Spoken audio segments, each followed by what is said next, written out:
Welcome back to the channel. My name is Steven. I'm a pharmacist. I own 52 units of real estate and I help coach people to buy their first multifamily deal. So today I want to give updates on the 50 unit apartment complex that I've been analyzing, as well as an update on an 8 unit apartment complex that one of my students is making an offer on. So let me first start with the 50 unit apartment complex. So it was interesting. I talked to the brokers, which is SAP Capital, and they basically kept on calling me every morning around like 7 to 8 a.m. And to me it's unique because back when I was buying apartments, brokers and real estate agents, they never picked up your call. But I think now, because the real estate market has softened, people aren't buying as much because interests are higher, prices haven't really gone down. It's kind of been this weird stagnant situation, I would say. But basically a lot of people haven't been really buying. So like they've been calling me every day, which I find surprising because I'm like, usually they kind of take a back seat. So they called me and they're just like, hey, like, what do you think about the 50 unit? And I just said, well, the net operating income is really high, or really low. Sorry, it's really low because the income, it's maximized. I think they're averaging around 33 to 34K a month, assuming 95% occupancy has been the average. But the expenses is what's been really killing the deal. Like, I think that because of the high expenses, which is due to the high wages, because they have a full-time property manager that they pay a salary. On top of the salary, they pay them like a 6% property management fee. They pay a full-time handyman to be there. So as a result, I think the wages ended up being like $120,000 or something like that. And because it's Section 8, the full house is Section 8, you get annual inspections every year, and usually they have a big laundry list of things they want you to fix per unit because they have a certain standard that you must uphold. So it's a blessing and a curse. So it's good in the sense of like you're always repairing every year. Your property is in good condition. So if I were to buy, I'd know that the property is in pretty decent condition, I would say. The downside is that as the owner, right, you're basically forced to do a lot of capex for maybe things that definitely would be nice to fix, but not necessarily 100% necessary. But once Section 8 flags it, you're basically required to fix it no matter what, right? So it's just like insurance. When insurance flags things, you're basically required to fix it, or else they won't insure you anymore, right? So it's part of that same situation. So I just said, hey, the NOI is like too low, and given today's interest rates, which are high, like 8%, right? Like 7.5 to 8% is where you're gonna get, and you're gonna get like maybe 30, 25 year AM. You're gonna have to put 25% down, and I told them cap rates went up because interest rates went up, right? And they know this, right? So I just said, like, I honestly, based on the current NOI, I can't make an aggressive offer, and it won't even hit a debt service coverage ratio of 1.25, right? Because like literally, if this is the NOI is like $70,000, I believe. So if you assume like a 10 cap, it's $700K, and they bought it for 2.2 million. That's like less than their loan, right? And then if you assume like an 8 cap or 7 cap, maybe you're closer to like $1 million. But either way, like it's the owner's not going to say yes to that offer, right? Because it's just going to be so low. They're going to have to put money at the close of escrow and lose a bunch of money. So I basically told the realtor that, hey, the only way for this is going to work is if like literally I assume the loan, right? And then the seller has to be open to do a seller carry second, because I don't want to put a large down payment down on this deal, right? And then he kind of said, yeah, I'll talk to the owner about that, see what they say. But from my experience, the broker will ask once, and usually the buyer will say no, or the seller will say no, because they don't want to do seller financing or take over the loan. It's too complicated. Maybe it's not explained the best way, and it takes time, right? Like, I know seller financing, like, it's not people's first choice, but they have to come to the realization themselves, which is why I want to talk about the 8 unit next, because I think the owner for the 8 unit is kind of coming to that realization, right, of the options. So basically for the 50 unit, I was just like, okay, well, I reached out to a few brokers. They didn't like the deal. NOI is too low. The price is too high. It doesn't make sense as a deal unless I take over the loan subject to. They bought it in 2022, so interest rates are probably lower. I would say 4.5 to 5%. It's an agency loan, I believe, so it's probably a 30-year amortized, and all that. So like, ideally, I want to take it over, but I just told the broker, like, I need to know what his loan terms are, because that depends on what my offer is going to look like. And so, I looked at the property on PropStream, and it didn't update the new owner on there yet. So that's the downside, right, of a PropStream sometimes. But if you look on the website, or the county tax assessor's office, look up the property, I see that, they basically bought it for $2.2 million. So, I can kind of assume what the loan terms are, but, I don't want to make an assumption, right? Especially if I'm going to make such a my largest purchase. So that's why I told the broker. And then, once again, he was just like, well, like, for the Section 8, you have to hire an approved Section 8 property manager. And, and they said that it takes about 18 months for you to get approved. So I asked my current property managers who manage my 20 unit, I was just like, hey, like, are you guys approved for Section 8? And they're just like, yeah, I think we are. Because, some of my tenants are Section 8, not much, but like maybe one or two. And then they manage other properties as Section 8 tenants. But I don't know if it's a more rigorous process if the whole apartment is Section 8. Like, do they have to get approved? Or is the current property manager just saying that because he wants to retain his job, right? Because usually when someone else buys it, the property manager usually, they usually don't get retained, and you bring in your own property manager, which is what I would prefer to do, right? So I need to clarify what entitles yourself as being qualified as a Section 8 property manager. Maybe my current property manager is, right? So like, I would need to talk to Section 8 and clarify, is my current property manager qualified? And if they are, great. I can negotiate a discounted price between my 20 unit and my 2060, or my 20 unit and my 50 unit. And for me, it's economies of scale. Like, I just want to talk to one property manager, right? I just want to talk to one property manager about my 20 unit, about my 50 unit. And my 20 unit, they're charging me about an 8% property management fee monthly. But if I can have a 20 unit plus a 50 unit, maybe I can negotiate like a 5 or 6% interest rate, right? So that would lower my expense. Number two is, if I took over this property, what I would do immediately is I would probably get rid of the full-time maintenance person, right? Because you don't need a full-time maintenance person. They can kind of help repair as needed. They don't need to be on payroll. And then for the on-site property manager, like, I'm even 50-50 about that, because if it's stabilized and maybe you need some paperwork, I can negotiate something, but I'm not sure if I need someone like really full-time, right? I mean, I guess Section 8 requires it. But that's how I would lower the deal. So what's interesting about this deal is, like, this deal, the only two options are I take over the loan subject to, and then the seller does a seller carry second for me, right? As I have time to lower the expense. So this deal, the income is already maxed out, I would say. Like, the rents are top of the market, to be honest. And, I think it's averaging about like close to $600 per unit, which is high. My 20 units, all one bedrooms, and it rents for like $500 to $550 each, right? So they're already kind of like on the higher end range. I mean, they're bigger units, they're a little bit nicer. But that's just my thought. Like, I had to take over this property, take over the loan subject to, and then hopefully there's like 5-year terms left on the deal. And then hopefully the seller do a seller carry second at a low enough interest rate so I can make this deal work, right? So I can lower the NOI. I could, slowly increase the income as I negotiate with Section 8. Usually I think negotiations are due end of this year. So I can negotiate maybe a 3 to 5% raise in rents and lower the expense simultaneously. And then at that point, I could, maybe if interest rates drop, I can do a cash out refinance, and then, pay off the seller carry second, and then pay off the current loan, right? And then own this property myself.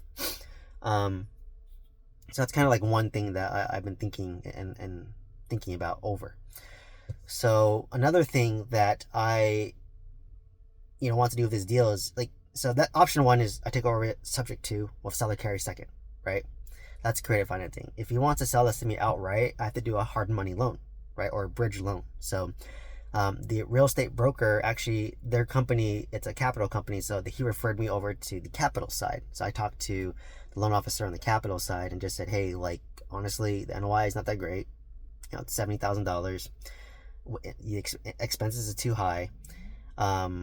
So if I were to do like a bridge loan, I just asked him, like, what do the interest rates look like, right? And then he didn't really, I think it's about 10 to 12%, he didn't quote me a number, but like based on my experience, it's probably about 10-12%, right?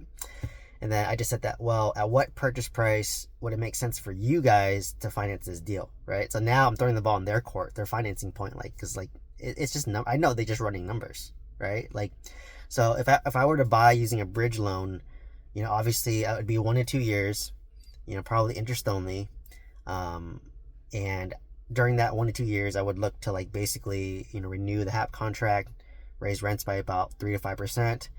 And then focus on lowering my expenses, which will hopefully increase my NOI from 70,000 to maybe 170,000 or maybe even 200,000, right?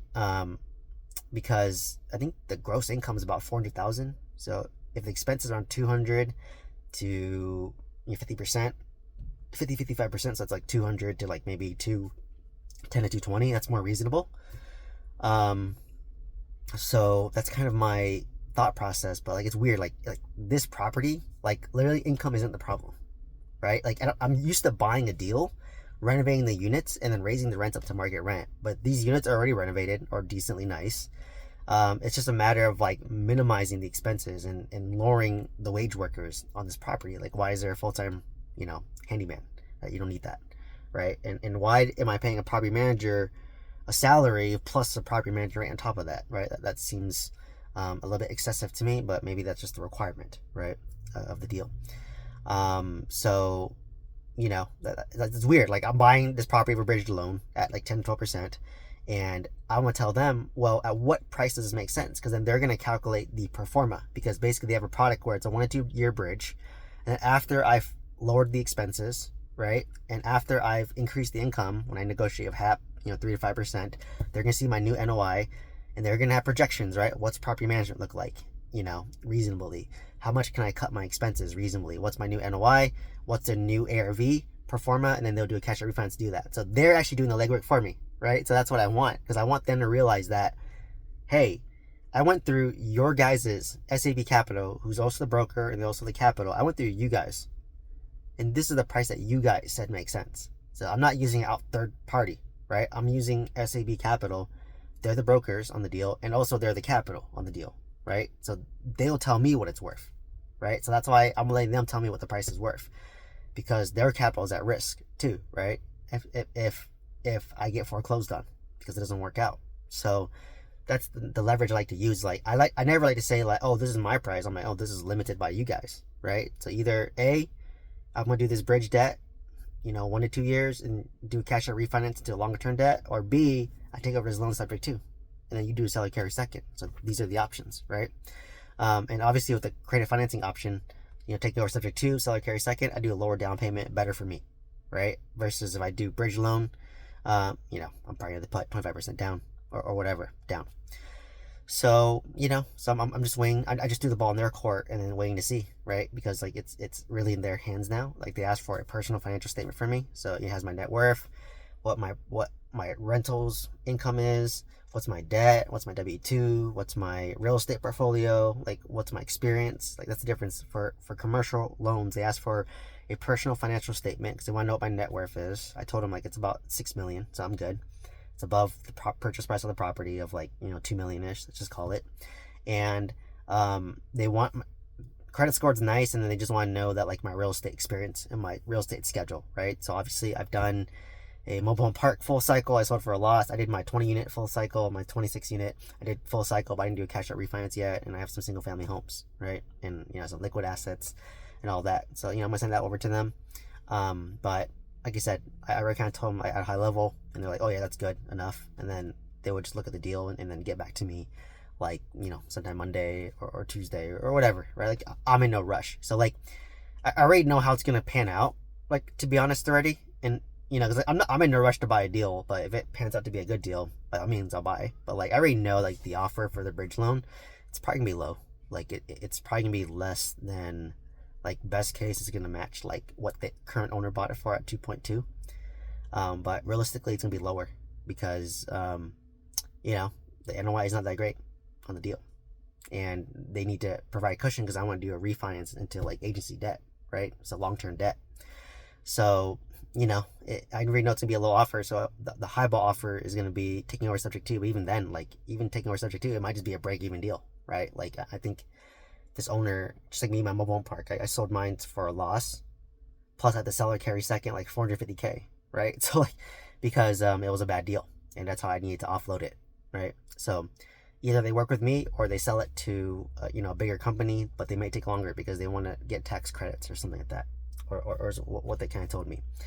So that's an update on my 50 unit. We'll keep you guys posted. So on the 8 unit for one of my students, so it's funny, like this 8 unit, we've been offering back and forth. So he made his first offer, which was a debt service coverage ratio offer. It's the lowest offer. And then he made a 90% seller carry offer at a much higher price. So the owner didn't like any offer, right? He thought the DSCSR offer was too low. And he thought the credit financing offer, it wasn't even like, it was a little bit higher, but he doesn't want seller carry second. He just wants the money, and he wants to take that money and like go invest somewhere else and just be done with it, right? So I told him, hey, like, did you pitch him the 50-40-10 loan? He's like, oh yeah, I just learned about it, so let's pitch him that loan.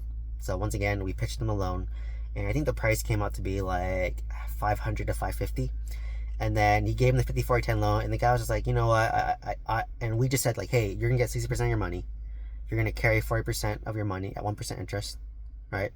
And then and from there, you'll have your 60% to do whatever you want, and then the remaining 40% you'll seller carry second, right? So it's kind of more of a win-win, and you get a little bit higher price. And then the guy is like, you know what, I don't want to seller carry second, I just want to get the money, I don't want to be a bank, I just want to get my money and be done with it, right? So then I just said, and I was like, all right, great. So this is the whole point of the three offer method, is you want to beat the buyer, the seller, into a realistic situation. So I just said, okay, well, I have a solution for you. I can do a DSCSR lender, but it's gonna be a lower price than you want, but at least I'm working with you, right? So he sensed that like 500 to 550 was the range he wanted. So what I told my student was, you know what, find a lender, get a pre-approval letter at like let's say 500, and then you're gonna submit a new LOI DSCSR loan with your pre-approval and said, hey, if you work with me, I can help you close on this, right? And at that point, he might say he doesn't like the price. Then I'll be like, well, like, what do you want? Like, I basically gave you so many options, right? I gave you 90% seller carry. You don't want to do that. I gave you a 40% seller carry. You don't want that. And I gave you a DSCSR where you're out, but you're not getting the price that you want. So like, if these are the offers I got, like, if you want to work with me and I'll close, then you can be done with this, right? Or you can play a waiting game and then see what other people offer you, right? And that's it. So if the seller moves on from the deal, doesn't like the offer, I just told him, like, well, just set a calendar, Google a calendar invite reminder to follow up every month or every 2 months and just be like, hey, like, you're interested in selling? Like, my offer still stands, right? So it's really that follow-up, and eventually they just like get over it, and they're just like, I want to just sell this property, I want to get it over with, I want to move on my life, right? So that's why I told my student, like, just submit the last offer with the pre-approval, see what he says. If he says no, then he's not that serious of a seller, right? Like, if he was really serious, he'd be able to work with you, and like, you were being flexible, you offered 3 offers, and you're in no rush here, right? So sometimes I'm hoping if the offer works, then he's gonna accept it, the pre-approval, and then he got beaten into that lower price, right? Because he saw the 90% seller financing, higher price, didn't want to sell the carry. He saw the 50-40-10, which is the midpoint, didn't like it. He just wants the money. So at this point, you just have to sell at the lowest price and get the DSCSR loan, right? So really, it's just presenting the options and then pushing the seller towards one option. If he wants to get rid of it and doesn't want to do any seller financing, then he's gonna have to just basically take a lower price. Or if he wants to seller finance the deal and get some interest and get some money and avoid some capital gains tax, then then that works too. So really, that's why I love the 3 offer method. Like, there's a solution for each owner, and if they don't like any of the 3 solutions, then you just follow up with them every month or 2, because they're not really that motivated at that point, right? Or they just want a higher price, and they're just waiting for that higher price, and then they may never get it, right? So that's why you have to be tenacious in the follow-up, especially in this time, right? And that's why I've been telling my students, like, you have to be tenacious in following up, right? Like, touch them every month, every 2 months, because you already submit offers, and they know you submit offers, so they know you're serious.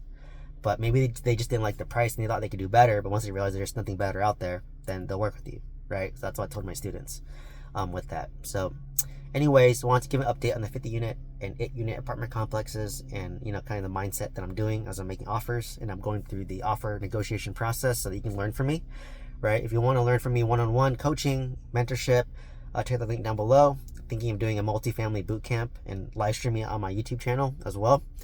Come April after the wedding, when I'm a little bit more free. But otherwise, if you're interested in coaching and all that, check the link down below. Otherwise, let me know what questions you have. Please like, comment, subscribe, and I hope to see you in the next one. Thank you so much.